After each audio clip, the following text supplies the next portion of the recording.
Unacademy पर। मैं हूं अंकित अवस्थी। कैसे हैं आप? होपफुली आप सभी लोग बहुत बढ़िया हैं, स्वस्थ हैं, पढ़ने के लिए एकदम तैयार हैं।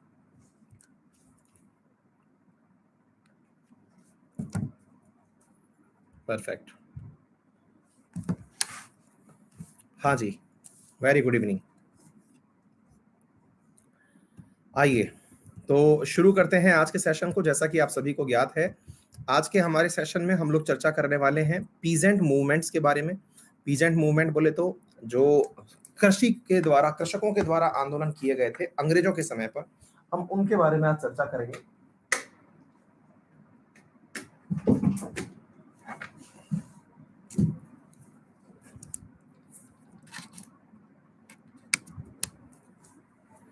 ठीक है, हाँ जी, तो तैयार हैं हम सब। मॉडर्न हिस्ट्री के अंदर हम लोग बहुत लंबे समय से बहुत सारी चीजें खत्म कर चुके हैं। विशेष रूप से जो नए विद्यार्थी पहुंचे हैं आज, उन्हें मैं बता दूं कि हम लोगों ने खत्म कर लिया है अभी तक जो भी 1857 से लेकर के 1947 के बीच का इतिहास था, वो गवर्नर जनरल, वायसराय, ये हम खत्म कर चुके हैं। इसी के साथ साथ हम लोगों ने गवर्नर जनरल्स में बहुत सारी चीजें और कांग्रेस के जो जितने भी सेशन रहे हैं उनके बारे में हम चर्चा कर चुके हैं। आज हम पीजेंट मूवमेंट के बारे में बात कर रहे हैं। इसके साथ में जब हम आगे की तरफ बढ़ेंगे, यानी कि विशेष रूप से जब मंडे में हम एंट्री करेंगे, तो मंडे में इसी सेशन के अंदर जो मॉडर्न हिस्ट्री के अंदर शिक्षा में सुधार हुए या पुलिस रिफॉर्म्स हुए या न्यूज़पेपर पत्रिकाएं हुई, उनका सेशन शुरू किया जाएगा। कारण क्या है कि मॉडर्न हिस्ट्री के अंदर न्यूज़पेपर्स वगैरह का भी बहुत बड़ा योगदान है। तो आप कोशिश करिएगा कि आप न्यूज़पेपर्स को भी प्रॉपर तरीके से याद कर लें जो इतिहास में प्रमुख रहे हैं, है ना। तो उस सेशन के अंदर हमारी प्रॉपर तरीके से चर्चा हो जाएगी। ठीक है, चलिए साथियों, तो शुरू करते हैं। हाँ जी, तो शुरू करते हैं आज के सेशन को। और जैसा कि आप सभी को पता है, हमेशा की तरह जो शुरुआती बात है कि कल का दिन बहुत ज़्यादा खास होता है, विशेष रूप से हर एस्पिरेंट के लिए, फिर चाहे वो यूपीएससी का एस्पिरेंट हो या एसएससी का। यूपीएससी और एसएससी वाले ध्यान दें कि यूपीएससी के अंदर कल 11 बजे एक टेस्ट होगा जिसे हम कॉम्बैट टेस्ट नाम देते हैं। 11 बजे होता है वो, 11 AM पर होता है और वो कॉम्बैट है और दोनों भाषाओं में उपलब्ध है, तो आप उसे जरूर दें। इसी के साथ साथ एसएससी के अंदर कॉम्बैट होता है, वो होता है 12 बजे, उसे भी आप जरूर दें और दोनों भाषाओं में, हिंदी और इंग्लिश दोनों भाषाओं में वो उपस्थित होता है, नंबर 1। अच्छा, इसके अलावा मैं एक बात और यहाँ पर आपको मेंशन करना चाहूंगा कि कॉम्बैट को पार्टिसिपेट करने के अलावा यदि आप चाहते हैं तो मंडे से मेरा यूपीएससी में नया कोर्स आ रहा है इंटरनेशनल रिलेशंस को लेके। ठीक है, ये कोर्स जो है ये पेड कोर्स होगा और ये पेड कोर्स किस किस चीज में काम आएगा मैं आपको बता दूं। जैसे ना, अभी तक अपन लोगों ने जो भी चीजें पढ़ी हैं, विशेष रूप से मैं बता दूं कि पेड कोर्स में मैं यूपीएससी के अंदर करंट अफेयर्स प्रीलिम्स को ध्यान में रख के पढ़ा रहा हूं, जो प्रीलिम्स 2021 होने वाला है उसको लेके। इससे पहले पॉलिटी और ज्योग्राफी खत्म करा चुका हूं, तो ये सब चीजें आपको एक ही जगह पर प्राप्त हो जाएंगी। तो आईआर का सेशन आपको प्राप्त हो जाएगा मंडे से, तो आप इसे ज्वाइन कर सकते हैं। ठीक है, अच्छा, और यूपीएससी के अंदर अभी क्या ऑफर चल रहा है मैंने आपको बताया। 28 अप्रैल तक यदि आप यूपीएससी में सब्सक्रिप्शन परचेज करते हैं तो आपको अनअकैडमी दे रहा है 2022 के अंदर जुलाई तक का सब्सक्रिप्शन प्लस 10,000 रुपए की किताबें आपको इसी सब्सक्रिप्शन फीस में दी जा रही हैं, इंक्लूडिंग 10% डिस्काउंट। और अगर आप स्पेशल क्लासेस भी देखते हैं तो एडिशनल 10% का डिस्काउंट भी आपको मिल रहा है। ठीक है, कहां से ले रहा हूं क्लास? बेटा ड्राइंग रूम से बैठ करके ले रहा हूं। हाँ जी, हाँ जी, शुरू करें। चलिए आइए, तो आज का पहला सवाल है आपके सामने, आपकी स्क्रीन पर दिखाई दे रहा होगा। इसे सॉल्व करने का प्रयास करते हैं। हाँ जी, very good evening. In 1930s peasant movement were organized by different leaders of different part of country match their areas। Such match करते हैं और ट्राई करते हैं। पहला है, इनको मैच करिए कि कौन किसके साथ सही से काम कर रहा है। जैसे सहजानंद सरस्वती, ये कौन सी जगह से जुड़े हुए थे? खुदाई खिदमतगार। इसके साथ साथ स्वामी रामानंद और अब्दुल हमीद खान, ये कौन किससे जुड़ा हुआ था, ये आपसे पूछा जा रहा है। और ये सारे के सारे पीजेंट मूवमेंट के अंदर जो फेमस लोग रहे हैं उनके बारे में आपसे पूछा जा रहा है, बताएं।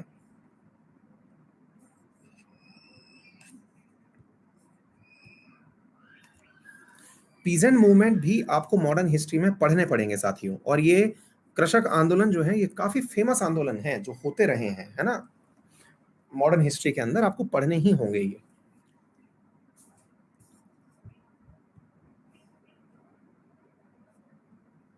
राकेश सर, आपकी आंखों के नीचे डार्क निशान पड़ गए हैं, क्यों? भाई ऐसा कहते हैं कि किसी की नींद पूरी ना हो तो काले आंखों के नीचे काले गड्ढे पड़ जाते हैं। है ना? तो अपन लोगों ने एक बहुत अच्छा प्लान किया है, होपफुली आप सभी को पता चल गया होगा कि मंडे से आपकी जो करंट अफेयर है उसमें एक नया वेरिएशन आ रहा है। पहले तो मैं इस क्वेश्चन को डिस्कस कर लूं, फिर आगे बताएंगे। सहजानंद सरस्वती जो थे वो बिहार प्रोविंशियल किसान सभा के संस्थापक हुआ करते थे, ठीक है ना? और उन्होंने लखनऊ के अंदर अखिल भारतीय किसान कांग्रेस की स्थापना की थी, जिसका नाम बाद में बदल करके अखिल भारतीय किसान सभा कर दिया गया था। इसकी अध्यक्ष स्वाजी सहजानंद को ही बनाया गया था, ठीक है ना? खान अब्दुल गफ्फार खान जो है वो पश्चिमोत्तर सीमा प्रांत जो है वहां पर रहे हैं। उन्हीं को ही खुदाई खिदमतगार या लाल कुर्ती संगठन के नाम से जाना जाता है, जो सविनय अवज्ञा आंदोलन में बहुत एक्टिवली पार्टिसिपेट किए थे। हाँ जी, फ्रंटियर गांधी के नाम से भी उन्हें जाना जाता था, ठीक है ना? चांदनी झा, फर्स्ट टाइम आपको कमेंट कर रही हूँ। आपको ये कहना चाहती हूँ कि आप बेस्ट टीचर हो। बहुत बहुत धन्यवाद बेटा। बेस्ट तो नहीं, लेकिन हाँ, आप लोगों को पढ़ाने का प्रयास कर रहा हूँ, आप लोग इसे रिकॉग्नाइज कर रहे हैं, ये मेरे लिए बहुत ही अच्छी बात है। बेटा सुनो, मंडे से एक छोटा सा चेंज है, चेंज नहीं है मतलब एक और एडिशनल इंफॉर्मेशन आपके साथ साझा की जा रही है। सभी अपने साथियों से इसे साझा कर लें। मैंने पूरी तरह से कंक्लूड कर लिया है आप लोगों से डिस्कस करने के बाद में। सुबह जो हमारा वाईफाई स्टडी 2.0 पर जो सेशन चलता है वो एज इट इज चलता रहेगा। तो पहले तो इस चीज को लेकर के आप थम्स अप कर दें, है ना? कि जो इतने दिन से आपकी जो संघर्ष चल रहा था, मैं कह रहा था कि इसको सेपरेट करूंगा, है ना? तो वो चीज जो है वो नहीं हो रही है, वो एज इट इज रहने वाली है। एज इट इज से मतलब है कि 2.0 पर जो सुबह 6:30 बजे सेशन चल रहा है वो अब exclusively UPSC, PSC, state PSC और सीडीएस, इन 3 एग्जाम के लिए रह जाएगा। यूपीएससी सिविल सर्विसेज एग्जामिनेशन, हालांकि यूपीएससी ही सीडीएस का एग्जाम लेती है ना? इनके लिए रह जाएगा। और इसमें जो क्वेश्चंस होंगे वो विशेष रूप से वो क्वेश्चंस कराए जाएंगे आप लोगों को जो कि क्या कहते हैं ना, आपको एक प्रकार से उन्हें इस प्रकार से समझने का प्रयास करिए जिसमें इंटरनेशनल रिलेशंस और इंडिया का ऐसा क्वेश्चन जो कि बहुत ज्यादा यूजफुल है यूपीएससी पर्सपेक्टिव एग्जामिनेशंस में, और वहां पर प्रीवियस ईयर क्वेश्चन भी यूपीएससी के ही सॉल्व कराए जाएंगे, ठीक है? नंबर 1। अच्छा, इसके बाद में दूसरी जो चीज आपको याद रखनी है वो क्या है, हमारा मेन चैनल है एक जो कि इंडिया का लार्जेस्ट चैनल है जिसका नाम है वाईफाई स्टडी, है ना? उस पर 13.7 मिलियन सब्सक्राइबर हैं अगर आपने देखा हो। तो उस पर मंडे से नया बैच आ रहा है, और वो बैच आ रहा है, मैं वो भी बता दूं, इवनिंग में 8:30 पीएम, ठीक है? इसमें जो वन लाइनर क्वेश्चंस जो मैं 4 AM तक लाने की बात करता था वो यहां पर आएंगे, ठीक है? तो इन क्वेश्चंस को, ताकि जिनका भी जो दिक्कत है वो सॉल्व हो जाएगी, ठीक है? अच्छा, और तीसरा जो है, इसी चैनल पर शाम को 7:30 बजे जो एक इशू वाला आता है वो तो आता रहेगा, एक इशू आता है जो दिन भर की जो प्रमुख घटना है उसको हम इसमें डिस्कस कर लेते हैं, ठीक है? तो ये सीन रहने वाला है। तो मैंने आप लोगों को बता दिया ताकि किसी को भी, हाँ, ये वाला जो होने वाला है ना 8:30, ये उन एग्जामिनेशंस के लिए है, एसएससी, रेलवे, एनडीए, जो वन लाइनर एग्जामिनेशंस हैं उनके लिए करंट अफेयर रात को 8:30 बजे, ठीक है? आधा घंटे का, 30 मिनट्स टू 40 मिनट्स एक स्टैंडर्ड टाइम है, इतने समय का ये रहने वाला है, ठीक है? और ये जो 6:30 बजे वाला सेशन है ये एनी हाउ 8 बजे तक खत्म करा दिया जाएगा, क्योंकि 8 बजे से जो एसएससी सेगमेंट है उसका पेड बैच आ रहा है, तो उसको तो पढ़ाना ही पड़ेगा। तो पेड बैच के लिए ये वाला जो टाइमिंग है ये उसमें कन्वर्ट हो जाएगा, ठीक है?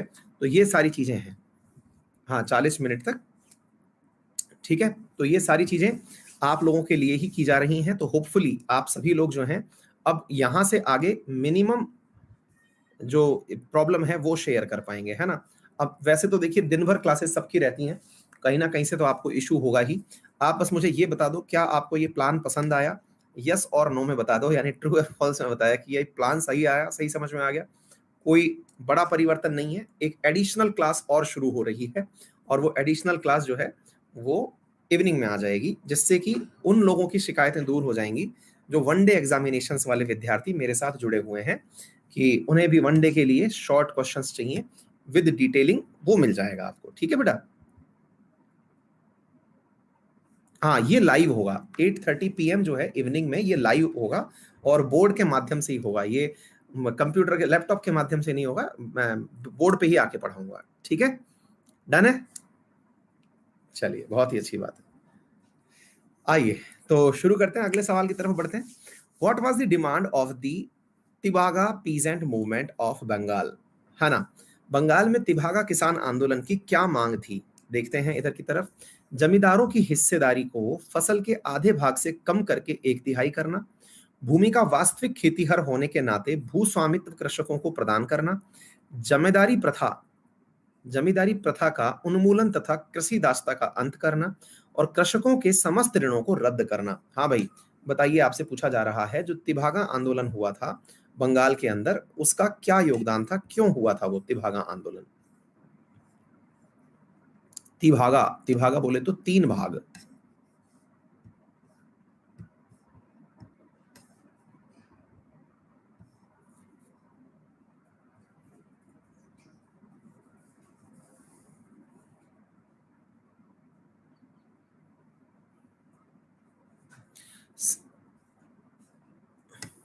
बहुत बढ़िया, शानदार। है ना, तिभागा का मतलब ही 1/3 से है, तो आपको यहाँ पे कॉमन सेंस से ये सवाल सॉल्व हो गया। हाँ बेटा, पलक आपको जन्मदिन की हार्दिक शुभकामनाएं बेटा। है ना, बहुत बढ़िया। ये आपके ऊपर है कि आप मॉर्निंग वाली क्लास लेते हैं या नहीं लेते, ये आपके ऊपर है, क्योंकि बहुत सारे बच्चे जो हैं वो एसएससी की तैयारी करते करते ही यूपीएससी की तैयारी में मूव करते हैं। इवन इस बार का जो रैंक 1 था वो भी एसएससी ही सेलेक्ट हुआ कैंडिडेट था, जो इस बार रैंक 1 बन के निकल के आया था। है ना, वो एसएससी से ही यूपीएससी में गया था। बहुत सारे बच्चे ऐसे हैं जो एसएससी से यूपीएससी में शिफ्ट करते हैं। ठीक है, वो आपके ऊपर है। आइए यहाँ पर नेक्स्ट क्वेश्चन की तरफ बढ़ रहे हैं। बारदोली सत्याग्रह, भारतीय किसान विद्यालय, बंगाल प्रजा पार्टी और बाकाष्ठ संघर्ष, ये किस किस से संबंधित है, ये आपसे पूछा जा रहा है। बारदोली सत्याग्रह, भारतीय किसान विद्यालय और बंगाल प्रजा पार्टी, फजहुल हक, ये मतलब इन सबको मैच करिए और बताइए। अच्छा प्रश्न है, और ये सभी एक दूसरे से आपको मैच करते हुए बताने हैं।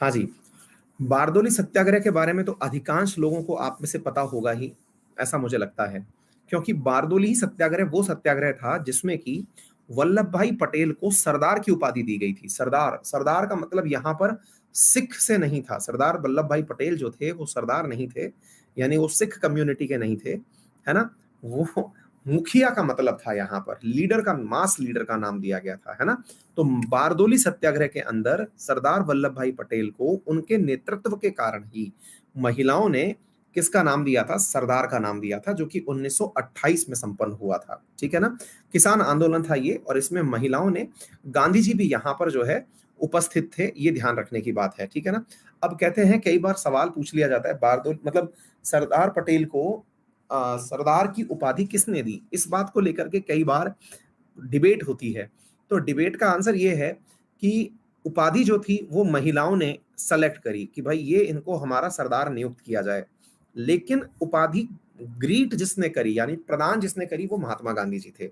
ठीक है ना, तो महिलाओं ने सेलेक्ट करी, और ऑफर किसने करी? महात्मा गांधी जी, यानी महात्मा गांधी जी के द्वारा क्रिएटेड नहीं थी, it was created by womens of that mass leader of that particular satyagraha, और उसके बाद में गांधी जी ने उन्हें दिया था। ठीक है ना, तो ये एक सवाल काफी इंपॉर्टेंट है, बहुत बार पूछा गया है। चलिए नेक्स्ट क्वेश्चन है, महात्मा गांधी ने वल्लभ भाई पटेल को अब देखो, ये सवाल मुझे नहीं पता था, लेकिन देख लो आ गया एज इट इज। वल्लभ भाई पटेल को सरदार की उपाधि उनकी बड़ी संगठन क्षमता के कारण किस आंदोलन में दिया था? ये क्वेश्चन मुझे नहीं पता था कि इसके जस्ट बाद ये वाला क्वेश्चन आ जाएगा, लेकिन आ गया तो मैं क्या कर सकता हूँ।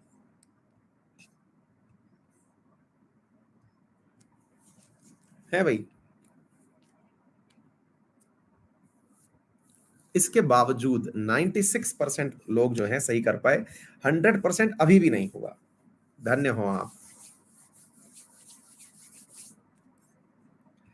कहां से लाते हैं इतना टेम्परामेंट आप लोग हैं? हद है यार।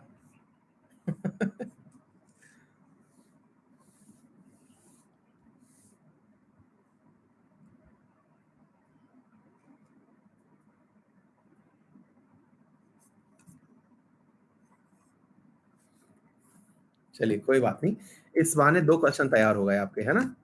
चलिए आगे बढ़ते हैं साथियों। अखिल भारतीय किसान सभा के प्रथम सत्र की अध्यक्षता किसने की थी? अखिल भारतीय किसान सभा के प्रथम सत्र की अध्यक्षता किसने की थी? अब देखिए, मैंने अभी क्लास की शुरुआत में ये वाला क्वेश्चन आपसे पूछा था, किसान सभा वाला, है ना? और इस किसान सभा वाले क्वेश्चन के अंदर मैंने आपको बताया भी था, बाद में इसी का नाम परिवर्तित भी हुआ था। पहला ही क्वेश्चन में मिक्स एंड मैच करने की मैंने बात की थी आपसे, है ना? मैच द कॉलम वाला जो क्वेश्चन था उसके अंदर मैंने बात की थी, फिर आप भूल गए। क्या किया जाए?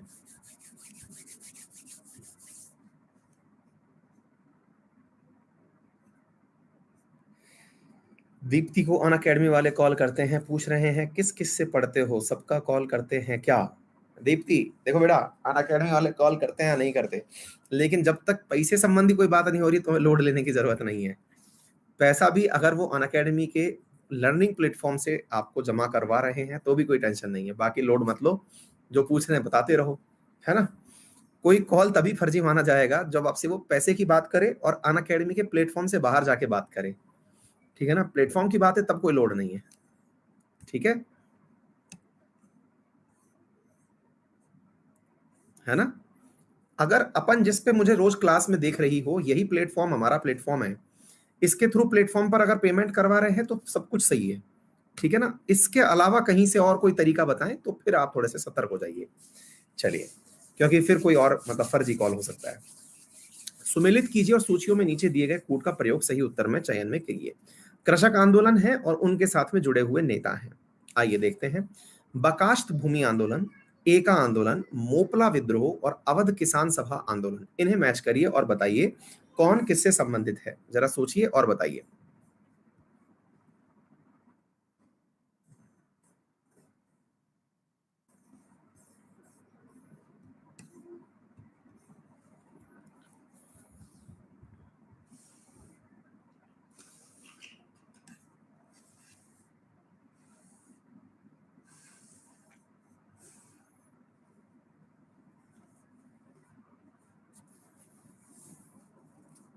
साथियों, ये जो मोपला विद्रोह है ना, मालाबार तट वाला जो है, इसको लेकर के अभी एक फिल्म बनने वाली थी, अगर मैं आपको याद हो तो मैंने इसको करंट में पढ़ाया था।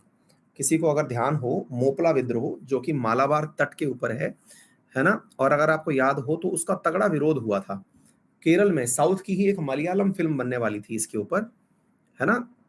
याद है? और इसका बहुत तगड़ा विरोध हुआ था क्योंकि ये वो सत्याग्रह है जिसमें कि असल में अंग्रेजों का विरोध होते हुए दंगे हो गए थे, हिंदू मुस्लिम दंगे हो गए थे, ठीक है? हाँ, है ना? तो दंगे हो गए थे, जलीकट्टू नहीं है। ये एक मतलब काफी ज्यादा मतलब विरोधी वाली चीज है ये। और मोपला विद्रोह जो है वो केरल तट पर क्या था, एक घटना थी। मतलब ऐसे तो सारे आंदोलन मैं आपको नहीं बताऊंगा, लेकिन कुछ कुछ जो इंपॉर्टेंट है इसमें क्या था कि केरल का जो तट है वो मालाबार तट कहलाता है। और वहां पे होता क्या था कि जो जमीन पर कृषि होती थी, खेती होती थी, वहां पर खेतीहर जो मजदूर हुआ करता था वो प्रमुखता से मुस्लिम हुआ करता था। और जो वहां पर जमींदार हुआ करता था वो हिंदू हुआ करता था। तो हुआ ये कि वहां कृषि सुधार आंदोलन के नाम पर कृषकों ने जमींदारी प्रथा के उन्मूलन के लिए आंदोलन किया। तो कृषक कौन था? मेजोरिटी में मुस्लिम था। और जब आंदोलन किया तो जमींदारों को वहां से हटाने का आंदोलन किया जो कि हिंदू थे। तो हिंदू और मुस्लिम का ये विवाद एक सांप्रदायिक आंदोलन में बदल गया। और इसको लेकर के मतलब इतिहास में बहुत कुछ लिखा गया है। ये ऐसा आंदोलन है जिसके बारे में मतलब ऐसी ऐसी बातें निकल करके आती हैं कि यहाँ पर कोई बचाव करने नहीं गया, गया तो लेट गया। मतलब ये एक उस समय का बहुत बड़ा सांप्रदायिक क्राइम था ये, ठीक है ना? हाँ, मालाबार तट पे थोरियम पाया जाता है, ठीक है? हाँ जी। थैंक यू बेटा Leena, thank you thank you thank you. हाँ जी, आचार्य विनोबा भावे के भूदान आंदोलन, ये भी बहुत अल्टीमेट चीज है साथियों। देखिए, आपको मैंने अक्सर, पहले इसको करिए फिर मैं आपको आगे चल के बताऊंगा। आचार्य विनोबा भावे के भूदान आंदोलन के प्रारंभ में निम्नलिखित स्थानों में से कौन सा एक उनसे संबद्ध था? अब देखो, इस पे ना एक बहुत प्यारी चीज बनती है, मैं आपको वो भी बताऊंगा। विनोबा भावे ने भूदान आंदोलन क्यों चलाया, इसकी भी एक बहुत बड़ी कहानी है, मैं आपको बताता हूं, और ये स्वतंत्र भारत की कहानी है। तो आप इसको एक बार करिए, फिर मैं आपको इस सवाल पर लेके चलता हूं। बहुत ही अल्टीमेट क्वेश्चन है ये।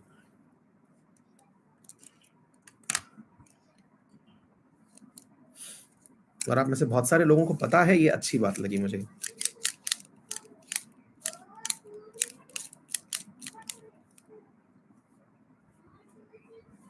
हाँ जी, देखिए, अब पहले तो इस आंदोलन का मीनिंग समझते हैं। पूरी कहानी जो है वो यहां पर लिखी हुई है, जरा इधर देखिए। आचार्य विनोबा भावे एक सर्वोदय सम्मेलन के सिलसिले में, सर्वोदय मतलब हुआ आजादी के बाद की बात है बेटा ये, और ये मतलब आपको यदि मालूम हो तो प्रथम सत्याग्रही, मतलब ये सत्याग्रही नंबर 2 कहलाते हैं, प्रथम सत्याग्रही कहलाते हैं विनोबा भावे। हाँ, प्रथम सत्याग्रही है शायद, मैं थोड़ा सा मिस कर रहा हूँ, प्रथम या द्वितीय सत्याग्रही है। ठीक है। अच्छा, पहले इसको थोड़ा सुनते हैं, फिर इसके बारे में मैं आगे की बात बताऊंगा। तो इधर क्या हुआ साथियों कि सर्वोदय, सर्वोदय का मतलब है सब, सबका विकास हो, सबका उदय हो, प्रथम सत्याग्रही कहलाते हैं ना। हाँ, प्रथम सत्याग्रही कहलाते हैं ये। अच्छा सुनिए, तो हुआ क्या कि 18 अप्रैल 1951 को, जैसे इसमें दिखाया गया है कि आंध्र प्रदेश के नालकोंडा जिले में ये पहुंचे और सबके उत्थान की बात कर रहे थे। सबका उत्थान मतलब क्या था कि भारत जब आजाद हुआ था ना साथियों, तो एक बहुत बड़ी क्राइसिस थी इंडिया के साथ में। क्या कि आजाद तो हम हुए, लेकिन वो जो चीजें अंग्रेजों के समय थी वो आज भी बरकरार थी। जैसे अंग्रेजों के समय पर जमींदार नामक एक बीच की कड़ी बन चुकी थी, और जमींदार जो हुआ करते थे, उन्होंने जो कृषक वर्ग था, जो सामान्य कृषक था, उसके पास से जमीन को हड़प रखा था। हड़प रखा था इसका मतलब ये हुआ कि जमीन आम आदमी के पास ना होकर के कुछ खास लोगों के पास हुआ करती थी, और बाकी लोग तो केवल उस पर मेहनत मजदूरी किया करते थे। देश इस समस्या को जानता था, लेकिन मुसीबत ये थी कि अगर हम ये कह दें कि जमींदारों को अपनी जमीनें वापस करनी चाहिए, तो ये करना संभव नहीं था। क्यों? क्योंकि जो अब संविधान सभा बन के आई थी, उसमें अधिकांश लोग ऐसे ही जमींदार फैमिली से आए हुए थे। तो भाई साहब, संविधान बनाने वाले अपने खिलाफ कोई कोई निर्णय कैसे लेंगे? है ना, बहुत लॉजिकल बात। तो फिर ये किया गया कि देश आजाद हुआ है, तो हो सकता है कि देश के जितने भी बड़े जमींदार हैं, वो इस भावना से अभिभूत हो जाएं कि हमारी थोड़ी थोड़ी जमीन जो है वो हम गरीबों में डिस्ट्रीब्यूट कर दें।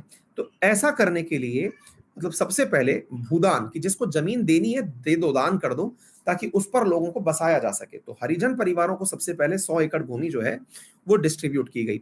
और कहते हैं कि इस प्रकार से विनोबा भावे जी ने जब आंदोलन चलाया 51 से लेकर 57 के बीच में, तो उन्हें 50 मिलियन एकड़ भूमिहीन जमीन प्राप्त हुई लोगों को देने के लिए। मतलब 50 मिलियन एकड़ जो भूमि है वो उन्हें दान में मिली, ताकि वो उसे लोगों में बांट सकें। अब सुन करके तो एकदम आपको ऐसा लग रहा होगा कि यार ये तो गजब ही काम कर दिया उन्होंने, है ना, एकदम बहुत ही जबरदस्त वाली फीलिंग आ रही होगी।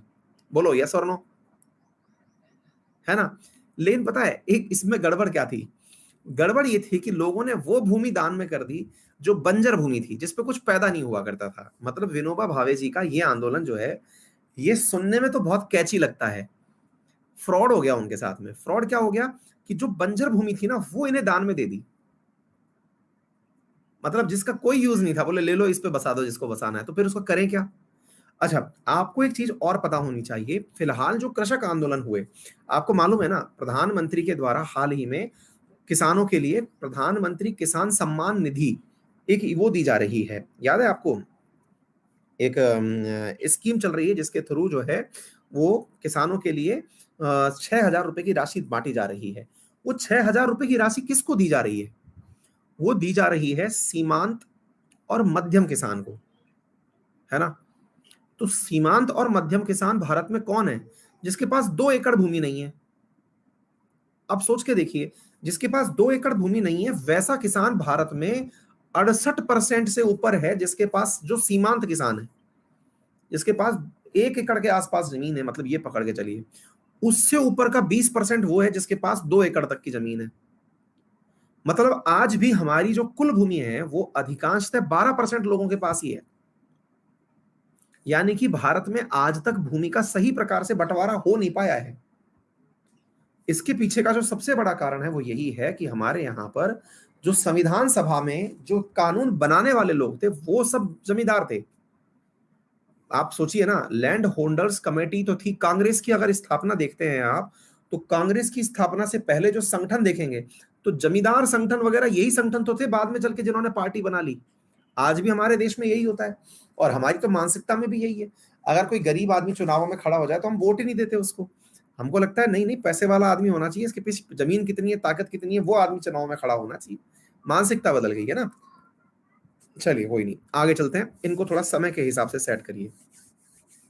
निम्नलिखित आंदोलनों पर विचार कीजिए: मोपला विद्रोह, बारदोली सत्याग्रह, चंपारण सत्याग्रह और दांडी मार्च वाला नमक सत्याग्रह। इन्हें मैच करिए, कौन कौन से मतलब किस क्रम में ये हुए, आपसे ये पूछा जा रहा है, बताइएगा।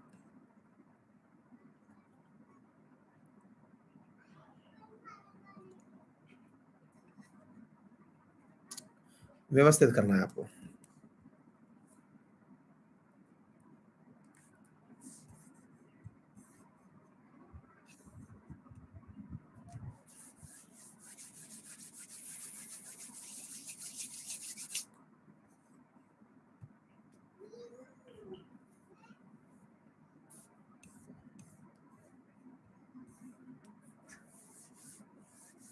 बहुत बढ़िया। चंपारण तो गांधी जी लैंड हुए, बिहार निकल लिए, 1917 में गांधी जी के आते ही हो गया। मोपला 1921 में शुरू हुआ, मोपला विद्रोह, ठीक है ना। इसके बाद में 1928 बारदोली में पढ़ाई चुका हूं, और फिर दांडी मार्च 1930 याद ही है। आजादी का अमृत महोत्सव इसी की याद में तो अब बनाया जा रहा है, याद है ना, क्लियर। चलिए, दक्कन गंगा आयोग का संबंध किस चीज से है? दक्कन राइट कमीशन, दंगा गंगा नहीं है ये, डेक्कन राइट कमीशन, इसका संबंध किस चीज से है? आपसे ये सवाल पूछा जा रहा है, बताइए।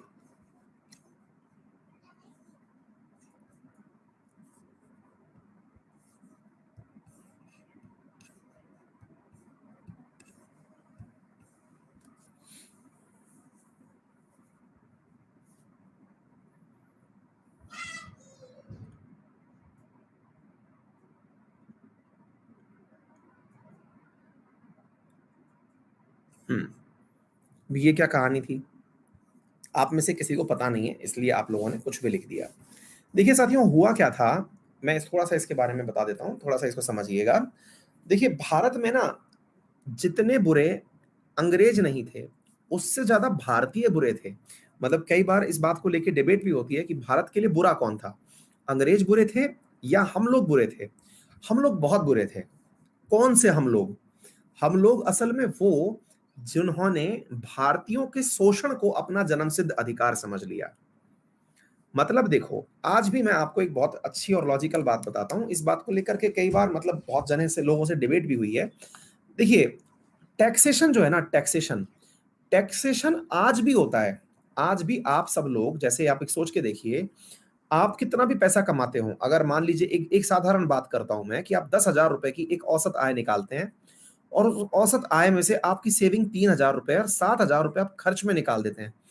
7,000 रुपए का आपका खर्चा है, सब तरह का एजुकेशन का खर्चा है, फ्यूल का खर्चा है ना, तमाम चीजों का खर्चा है। ये मान के चलो कि लगभग आप अपनी इस खर्चे में से लगभग, मैं मतलब ज्यादा तो नहीं लेकिन फिर भी ये कहूंगा कि आप 20 से 30% सरकार को दे देते हो। 20 से 30%। मतलब आप सोच के देखिए कि आपके कुल कमाई का अगर 20% यानी 2 से 3 हजार रुपए आज भी सरकार टैक्स वसूल रही है। अब आप पूछेंगे कैसे सर, कहां वसूल रही है? हमारी सरकार तो कोई टैक्स नहीं लेती। चलो मैं गिनाना शुरू करता हूं आपको आपके टैक्स। जहां से भी आप शुरू करना चाहें वहां से शुरू कर सकते हैं। देखिए, आप अपनी आजीविका में अगर मान लीजिए आप ऑफिस भी जाते हैं, शुरू करते हैं डे 1 से। आप ऑफिस के लिए निकले, आपने व्हीकल शुरू किया, जिस व्हीकल पर आप बैठकर जा रहे हैं ना, वो व्हीकल जब मार्केट में उतरा था ना रोड पर, तो व्हीकल की एक्स शोरूम प्राइस अगर 40,000 रुपए थी, तो सरकार ने उस पर 10,000 रुपए का टैक्स वसूला था। दोबारा से सुनिएगा, है ना, ध्यान से सुनिएगा मेरे प्यारे साथियों। उस पर 10,000 रुपए का टैक्स, रोड टैक्स देके आप निकले। फिर उसमें बढ़ाने के लिए आप लोग फ्यूल लेके आए। फ्यूल के ऊपर, फ्यूल का अगर 100 रुपए लागत है तो उसमें 30 रुपए उसकी लागत है, उसके 60 रुपए सरकार टैक्स वसूल रही है। मैं ये कह रहा हूं कि एक औसत व्यक्ति, मतलब मैं अपने परिवार का अगर आपको बताऊं, हालांकि ये चीज शेयर करने की नहीं होती है, लेकिन फिर भी 20,000 के आसपास हमारे फ्यूल का खर्चा है। 20,000 के अगर फ्यूल का खर्चा है, इसमें से 1/3 हिस्सा रेट का है, यानी 6,000 रुपए जो है ना, वो आपके बेसिक प्राइस है। बाकी 14,000 रुपए टैक्स ले रही है सरकार। अगर मैं 1 लाख रुपए खर्च घर खर्च में कर रहा हूं ना, तो उसमें से टैक्सेशन जो का उसमें चला गया, फ्यूल में चला गया, वो देखो आप। इसके अलावा आप बिजली परचेज करते हैं, उस पर टैक्स। जिस रोड पर चलते हैं उस पर टैक्स। आप सब्जी कुछ भी परचेज करने जाइए मार्केट में से, आप किसी उसमें गए, मंडी में सब्जी परचेज करने गए, तो मंडी पर वो पहले से मंडी कर लगा चुका है। इसके अलावा अनाज परचेज करने गए, अनाज पर पहले टैक्स लग चुका है मंडी कर के नाम से। इसी प्रकार से अगर आप कमा रहे हैं तो इनकम टैक्स दे रहे हैं। इसी प्रकार से अगर आप लोग कहीं रेस्टोरेंट में खाने गए तो जीएसटी दे रहे हैं, उस पर स्टेट टैक्स दे रहे हैं। मैं कह रहा हूं कि एक व्यक्ति अपने कुल खर्च का ऑन एन एवरेज 30% आज भी टैक्स दे रहा है। घर खरीद रहा है तो घर पर टैक्स दे रहा है, सब पर टैक्स दे रहा है, मतलब वो टैक्स पे भी टैक्स दे रहा है, कई जगह तो सेस दे रहा है। आ गई बात समझ में? हम इतना टैक्स पे कर रहे हैं, तो आज भी जब हम इतना टैक्स पे कर रहे हैं तो आज तो हम आंदोलन नहीं कर रहे। आज आंदोलन क्यों नहीं कर रहे हम? मुसीबत क्या थी कि अंग्रेज यहां पर जब आए थे ना, तो वो मुट्ठी भर अंग्रेज थे। तो अब मुट्ठी भर अंग्रेज थे तो उन्हें भारत पर शासन करना था। भारत पर शासन करने के लिए उन्हें ऐसे लोग चाहिए थे जो कि अंग्रेजों की तरह काम कर सकें। उन्हें एक दलाल चाहिए था, मीडिएटर चाहिए था। और वो दलाल उन्होंने हिंदुस्तानी लोगों को बनाया कमीशन बेस। जैसे आज भी होता है कि कई बार फैक्ट्री वाले लोगों को लेबर की आवश्यकता होती है, तो वो लोग क्या करते हैं, लेबर के लिए एक ठेकेदार रख लेते हैं। उस ठेकेदार से बोल देते हैं भाई इतना परसेंट कमीशन तेरा है, तू मुझे लेबर लाके दे दे। एग्जैक्टली मेरे प्यारे साथियों वहां हुआ। हम लोगों से टैक्स वसूल करने के लिए बीच में एक एक परत बना दी अंग्रेजों ने, जमींदारों की। अच्छा, इनकी मुसीबत भी थी, ये करना जरूरी भी था, क्योंकि इनको अंग्रेजों को अपनी भाषा समझ में नहीं आती थी, रीति रिवाज ये लोग कमीशन के बेसिस पे काम करने लग गए।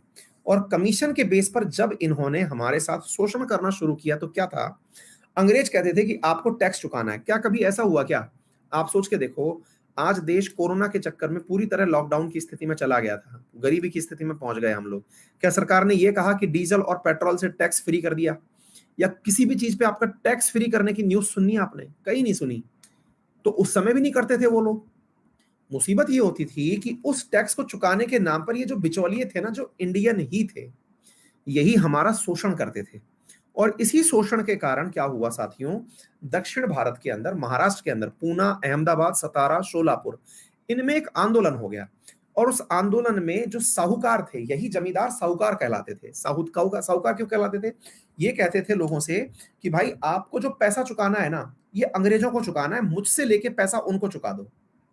तो होता ये था, बेचारा जो आम आदमी, जो साधारण परिवार से जन्मा हुआ कृषक था, किसान था, वो इनसे पैसा किराए पे लेता था और वो सरकार को चुका देता था।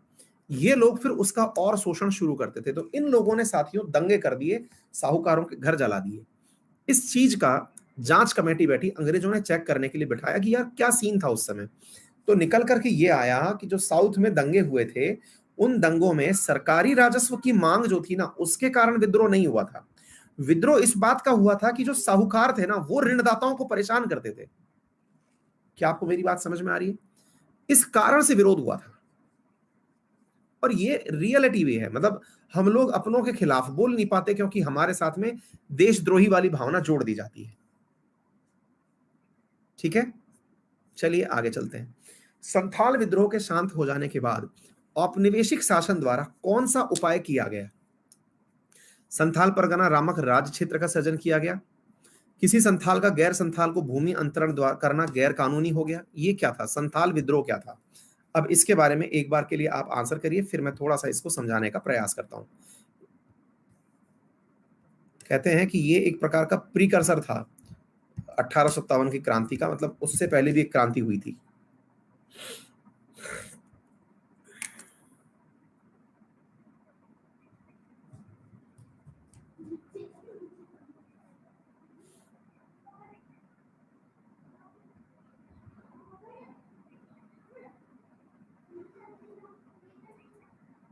हाँ जी, अब सुनिए साथियों। साथियों होता क्या था ना, आज भी ये चीज इंडिया में चल रही है, अगर आपको पता हो।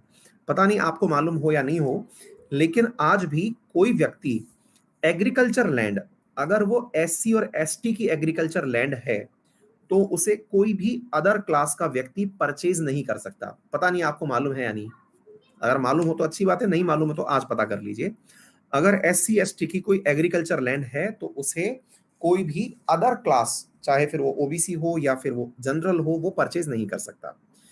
क्यों परचेज नहीं कर सकता? क्योंकि एक प्रकार से ये समझा जाता है कि इन लोगों को डरा धमका करके भी, एससी एसटी को डरा धमका करके भी जमीनें खींची जा सकती थी, ली जा सकती थी।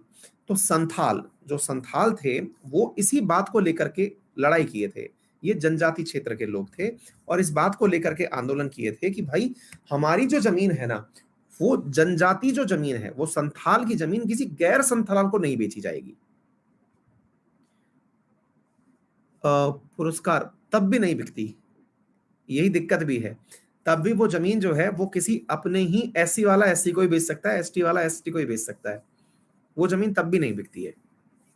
ये बहुत बड़ा इशू है। ठीक है ना? हाँ हाँ, इसके अंदर बात समझ सकता हूं मैं आपकी। तो ये उस समय ये अधिनियम लाया गया था। जी हाँ, चलिए आगे बढ़ते हैं। और संथालों को जो है वो इस प्रकार से जमीन जो है ट्रांसफर करने का अधिकार नहीं था। नहीं, ये गलत बात तो नहीं है। गलत इसलिए नहीं है कि ये माना जाता है कि वो जमीन बेच करके करेगा क्या, मतलब खेती करना अगर उसकी गरीबी रेखा के नीचे है।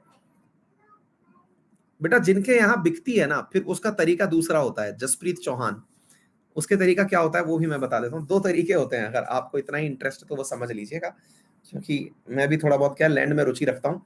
तो तरीका ये होता है उसका, एक तरीका तो होता है कि उसको एग्रीकल्चर से रेजिडेंशियल में कन्वर्ट करा दीजिए, है ना, तो कन्वर्जन शुल्क लगता है, फिर वो सेल कर सकता है, नंबर एक। दूसरा तरीका ये होता है कि आप एक एग्रीमेंट म्यूचुअली साइन कर लीजिए, जिसमें मालिक जो है वो एससी एसटी वाला बंदा ही रहेगा, लेकिन अब मालिकाना हक जो है वो उस बंदे का हो गया जिसने उसे परचेज किया है, और वो म्यूचुअल अंडरस्टैंडिंग से काम चलता रहता है। बट अगेन, अगर वो एससी एसटी का कैंडिडेट ये क्लेम कर दे कि ये जमीन मेरी है, तो फिर वो वापस उसे ही मिल जाएगी। ठीक है? हाँ जी, 1921-22 के में, जैसे पहले जम्मू कश्मीर में होता था, जम्मू कश्मीर में लैंड परचेज करना अलाउ नहीं था, मालूम होगा, कोई भी परचेज नहीं कर सकता था। तो होता क्या था, जम्मू कश्मीर में थोड़ा सा बड़ी होटल नहीं खुली थी, खूब खुली थी। वहां होता ये था कि आप जाइए वहीं के किसी लोकल आदमी को, जो जमीन वाला है, उसके साथ एग्रीमेंट कर लीजिए। मालिक वो रहेगा, आपका इन्वेस्टमेंट रहेगा, और एक एग्रीमेंट है कि आप कितना परसेंटेज शेयर करेंगे। सब जगह यही होता है आजकल। 1921-22 में अवध में कांग्रेस द्वारा शुरू किए गए एका आंदोलन का भार इनमें से किसने लिया, यानी कि किसने इस एका आंदोलन को शुरू किया, या फिर अपने अपने ऊपर माना कि हाँ मैं ही हूं जिम्मेदार टाइप से।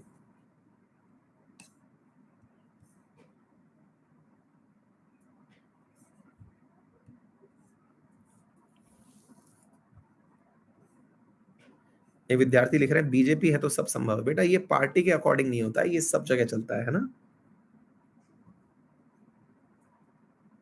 हाँ देख लो, अपनी क्लास में अमित मीणा है, वो कह रहे हैं सर हमने अपने रिश्तेदारों को करते देखा है, एक बार जमीन पहले बेच दी और फिर वापस बेच दी। हाँ यही रीजन है बेटा, क्योंकि एक बार बेचने के बाद फिर बेच दिया जाता है, क्योंकि मालिकाना हक तो उसी के पास है, तो कितनी बारी बेची जा सकती है, इसलिए फिर जमीन परचेज भी नहीं करते हैं लोग बाग, है ना।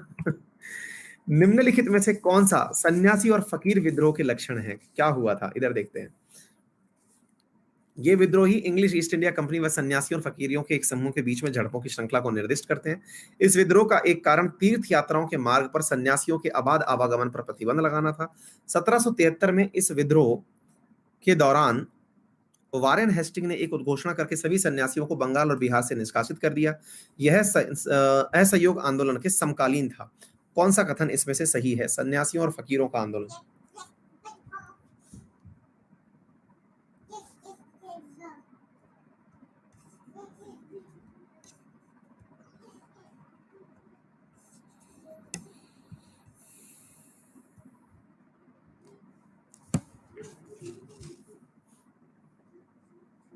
सन्यासियों का आंदोलन हुआ था सन 1770 से 1820 के बीच में, है ना। तो उस समय पर ये नहीं था, मतलब ये जो असहयोग आंदोलन है जो कि 1920-21 में हुआ था, उससे संबंधित ये नहीं था। ठीक है ना। चलिए, तो लीडर बोर्ड देख लीजिए, फिलहाल के लिए इतना ही। कल सुबह 10 बजे आपसे करंट अफेयर के रिवीजन टेस्ट में मुलाकात होगी। Damayanti Lodhi, Aryan Gautam, Rahul Begusarai, Manisha, Chandan, Mithun, Anjali, Ruhi, Jaspreet Meena and Seema. All the very best. See you in the next class.